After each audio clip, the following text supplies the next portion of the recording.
We've all got scars, some on the outside and some on the inside. But we can't be defined by our scars. I've spoken with some extraordinary people about how they've become empowered by their scars. This is I've Got Scars, baby. I did so many things for a very long time. Mm-hmm. You know, like we met in acting class, so I was always working towards it. Yeah. Being here in Los Angeles. Yeah. But there was even a time that I forgot about dreaming. You know, the first time I moved to LA was in 98, right? Well, not in LA, but California.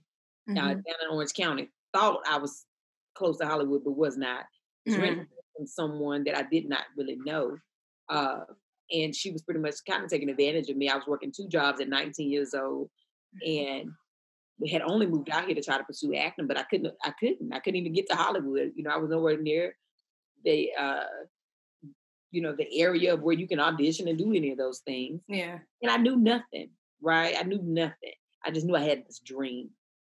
And so I was there for a couple months, and then my husband, who was my boyfriend at the time, he came out because our original goal was we would get our own place. Man, I didn't tell him how bad things were, but when he came out, he was like, "This don't make sense. You're working 2 jobs, barely, able to live. Yeah. And you're working in Hollywood, you ain't doing anything close to acting. We should move back to North Carolina where it's cheaper, save up for 1 year, then move to LA where you can really pursue your dreams." And I thought, okay, well, that's a good idea because it is easier to save money, back home because everything's cheaper. Yeah. So we moved back to North Carolina, and that 1 year goal turned into 5 years, a baby, a house, jobs, cars, and all these new responsibilities along with a forgotten dream. I really, in those 5 years, it kind of convinced myself that now, of course, I'm young and I done had a baby. I can't pursue no acting career. I can't pursue anything in entertainment. I missed out on my opportunity. And I really believed that. And then one morning, something shook me awake in my bed. I literally felt like an earthquake or something in North Carolina.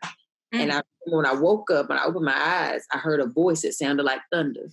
And the voice said, "This is not the life I planned for you." And it scared me. And I literally got on my knees and I started praying. I said, "Now, God, if this is you speaking to me, I need you to show me a sign today. If not, I think I'm going crazy." And later that day, I told my husband what happened. And later that day, we were on our way to the mall. And on our radio, the DJ, who was Buster Brown, came on the radio station. He said, "Hey, this is Buster Brown. I have a new TV show on the WB network, and I'm holding auditions looking for a female co-host." And I went crazy in my car. I told my husband, I said, we in Greensboro, North Carolina, no auditions ever happened. I said, I prayed to God and asked him for a sign today. And they are talking about audition on the radio. This is my sign.